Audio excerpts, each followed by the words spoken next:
What happens when one of Hollywood's most unpredictable actors sits across from daytime television's most controversial host, and a simple interview about his latest film turns into the most explosive confrontation ever caught on live television?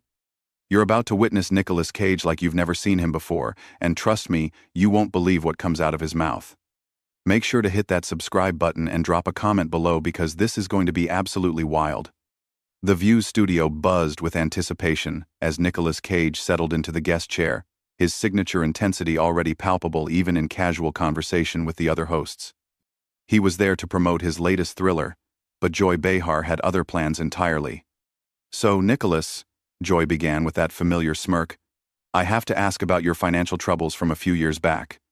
I mean, buying all those castles and dinosaur skulls, that was pretty irresponsible, wasn't it?"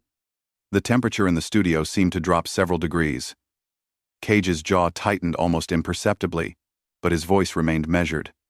"Well, Joy, I think that's a rather reductive way to look at someone's life choices. I made investments, some worked out, some didn't. That's called being human." "Investments?" Joy laughed, turning to the audience. "Is that what we're calling buying a pyramid tomb now? Come on, Nicolas. You have to admit, some of those purchases were just crazy." Whoopi Goldberg shifted uncomfortably in her seat, clearly sensing the tension building. "Joy, maybe we should focus on the movie," she suggested diplomatically. But Joy was just getting started. No, I think people want to know about this stuff. I mean, Nicolas, you've made some really questionable movies too. Like that one where you're fighting animatronics at a pizza place. What was that about?" Cage leaned forward slightly, his famous eyes beginning to show that familiar fire. "You know, Joy, I find it interesting that someone who's made a career out of sitting at a table and offering opinions would critique someone who actually creates art." The audience went silent. Even the cameramen seemed to hold their breath. Joy's smile faltered for just a moment before returning with renewed venom. "Art? Is that what you call screaming about bees? Or dressing up like a bunny rabbit? Come on, Nicolas. At some point you have to own up to the fact that you've made some real stinkers."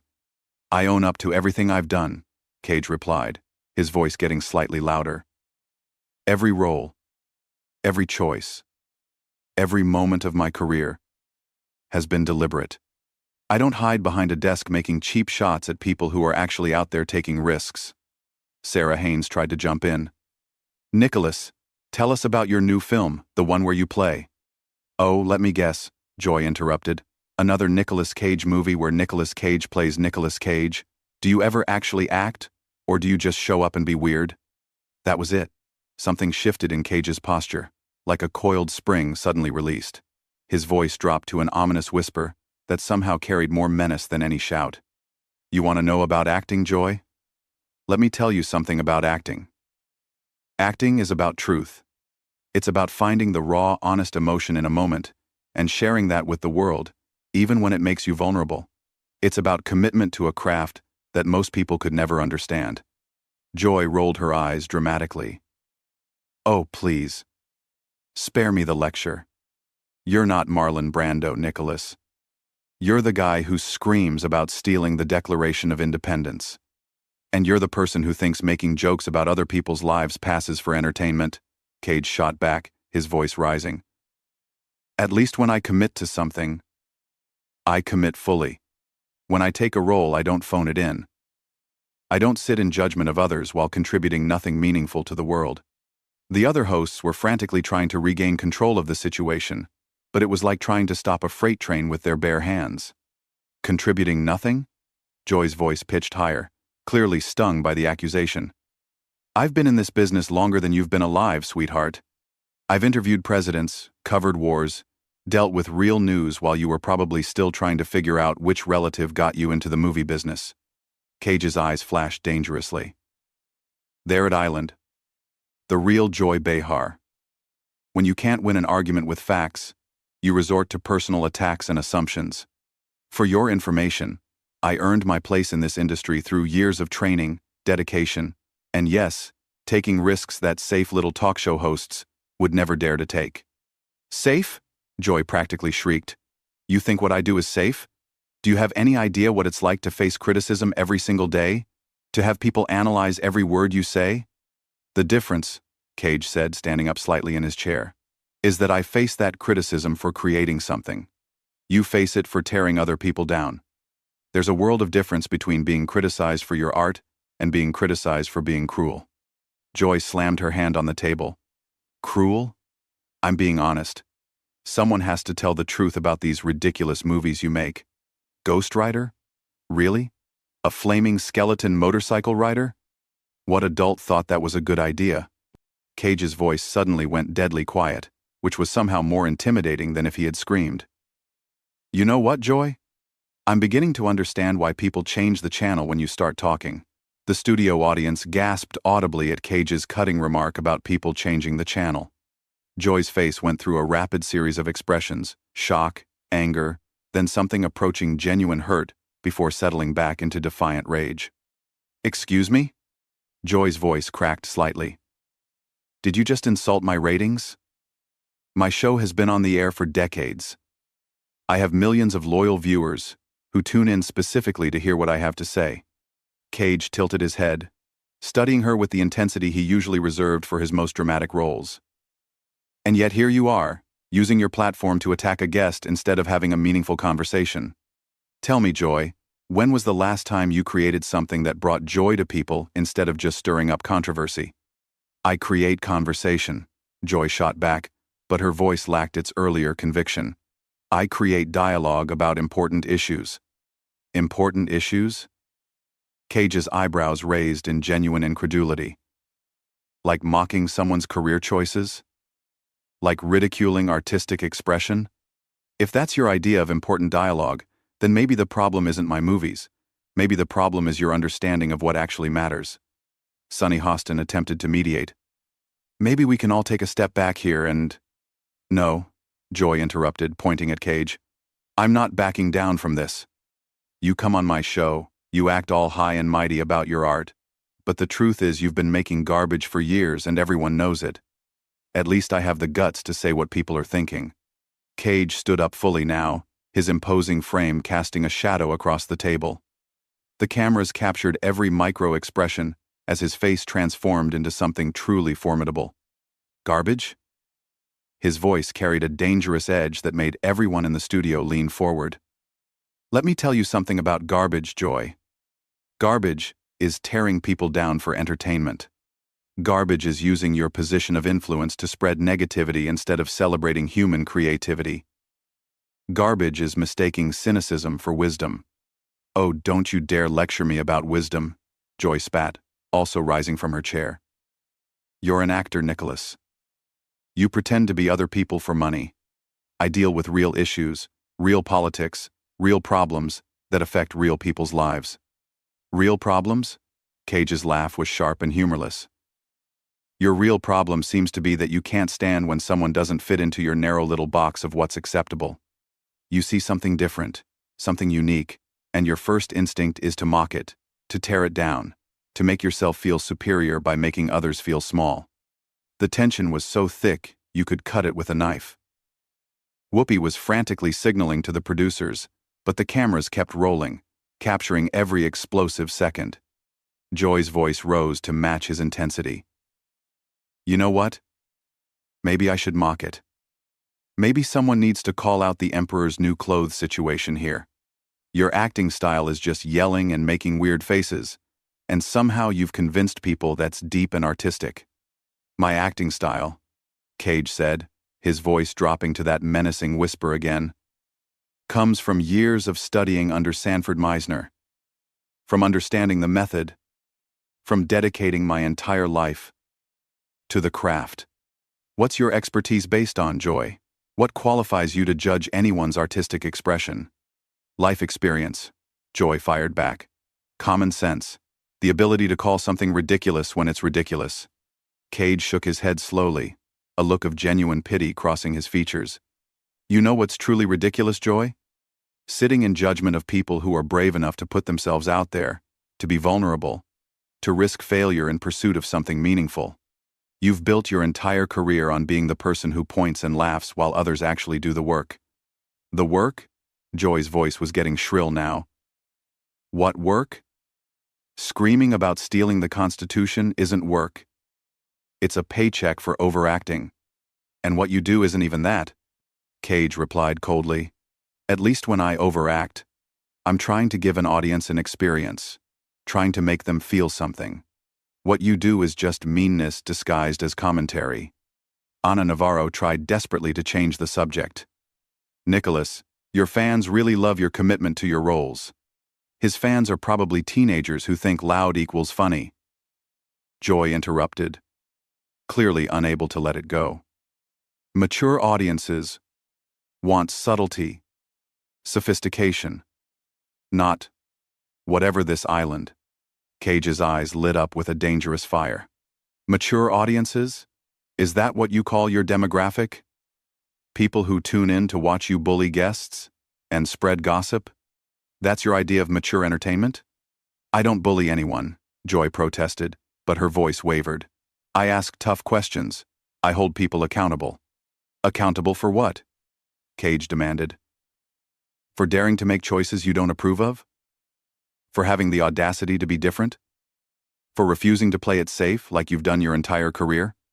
The accusation hit its mark.